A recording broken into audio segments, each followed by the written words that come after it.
tudo bem? Eu me chamo Camille e hoje eu tenho o prazer de fazer uma entrevista com a Maria e com a Thaís, que vão nos explicar um pouco sobre um artigo super interessante que tem como título Endossos de Celebridades e Influenciadores na Publicidade, o papel da identificação, credibilidade e adequação entre produto e endossante.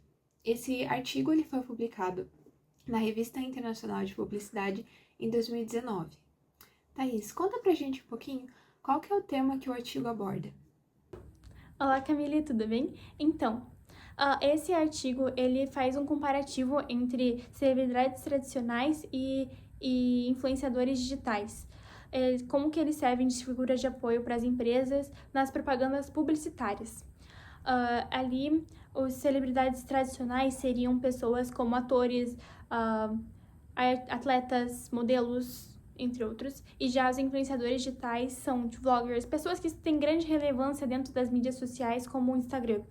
Para realizar esse estudo, eles buscaram aspectos de identificação de público, credibilidade percebida e afinidade entre o produto e a pessoa que está promovendo ele.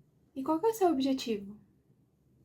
O objetivo desse artigo é fazer uma comparação entre a eficiência dos influenciadores e das celebridades em relação à promoção dos produtos e das marcas, assim como identificar processos que explicam a diferença entre a eficiência dos dois tipos de endosso, que seria a identificação particular e a desejada.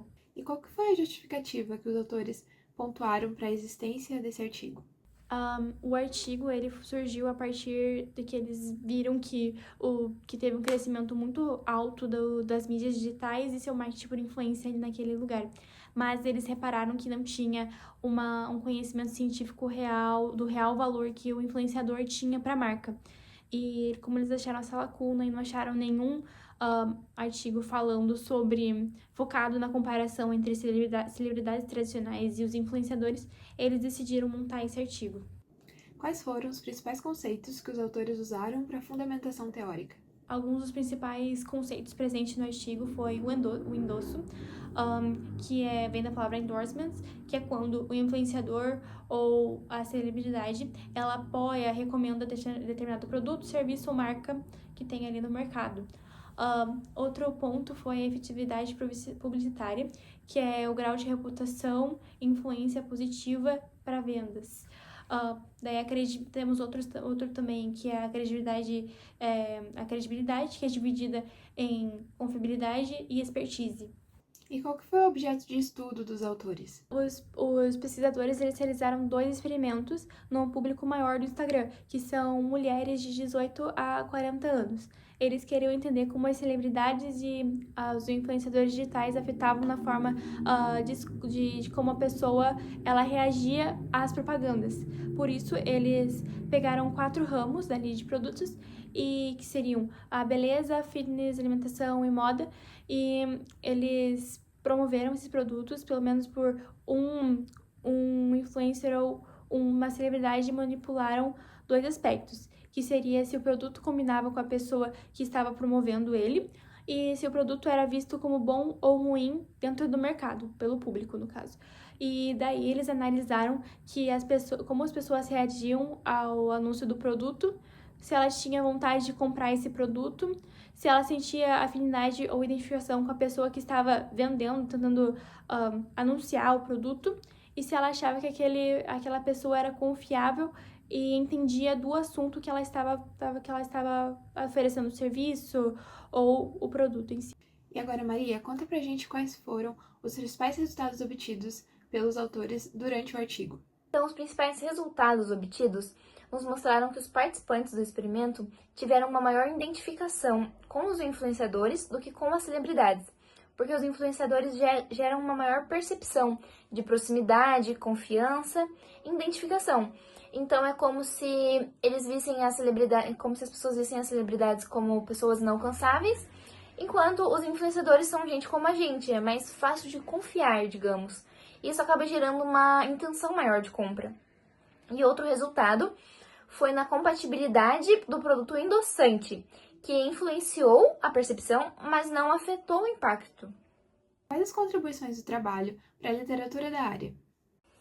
Então, Camille, sobre as contribuições, esse trabalho abriu portas para vários outros novos trabalhos e conclusões acerca da área do marketing de influência. Então, conforme a Thaís disse antes, não havia nenhuma comprovação científica sobre o real valor dos influenciadores e dos seus endossos. Então, com o estudo, foi possível analisar os fatores psicológicos que levam o consumidor a realizar a compra.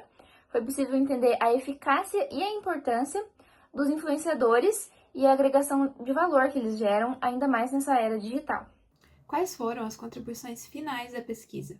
E sobre as considerações finais, é possível a gente entender, então, que para uma marca conseguir aumentar sua interação de vendas e agregar valor ao seu cliente, ela não adianta só investir em um influenciador famoso, com muitas views, com muitas curtidas e bastante engajamento no perfil.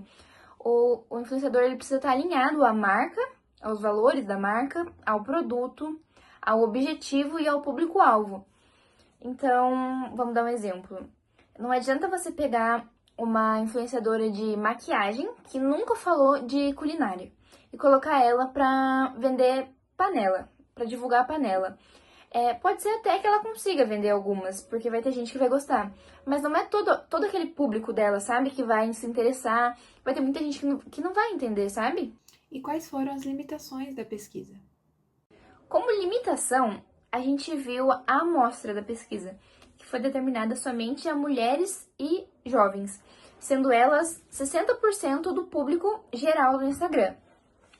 Outra coisa foi a dificuldade em separar influenciadores das celebridades, porque hoje em dia tem influenciadoras que chegaram a um auge, assim, a um nível de famosa que já podem ser consideradas celebridades. E outra coisa o estudo foi feito com um experimento somente com produtos. Então, se tivesse feito um experimento com serviços também, poderia dar uma visão mais ampla da real agregação de valor que esses influenciadores trazem.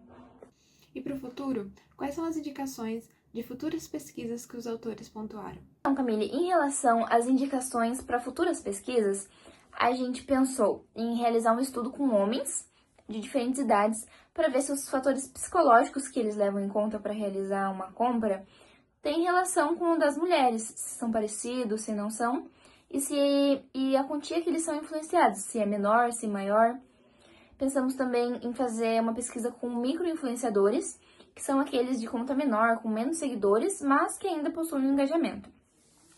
Outra é realizar um experimento com crianças, para ver se os influenciadores kids influenciam tanto quanto, ainda mais nessa era digital, com TikTok, YouTube, Instagram, que as crianças postam vídeos de testando brinquedos, testando brincadeiras, para saber se chega um momento que a criança mostra aquele vídeo e fala, pai, eu quero isso, entendeu? Outra coisa seria fazer a pesquisa com um formato mais realista de rede social, por exemplo, no Instagram. Fazer posts, fazer reels, fazer stories, entendeu? E como nós podemos replicar esse estudo em outros locais? Em relação a replicar esse estudo em outros locais, a gente pensou em usar outros produtos eletrônicos, como, por exemplo, celulares, e analisar se realmente os influenciadores têm tanta vantagem assim sobre as celebridades, mesmo com produtos determinados, com produtos promovidos mais difíceis, sabe? E outra seria aplicar em outras plataformas digitais, como o TikTok, o YouTube e até mesmo na Twitch. E ver se esse efeito de identificação e credibilidade ainda são transmitidos, mesmo em formatos dinâmicos e interativos, se ele consegue abraçar o público do mesmo jeito. E por fim, quem que é o público interessado nesse tipo de artigo? E o público interessado pelo artigo são os estudantes e profissionais das áreas de marketing, comunicação, publicidade e propaganda, administração, mídias digitais e também os pesquisadores. E essa foi a nossa explicação sobre o artigo escolhido. A gente espera que a gente tenha transmitido de uma forma leve e dinâmica para o entendimento de todos. Esperamos que vocês tenham gostado e muito obrigado por nos assistir.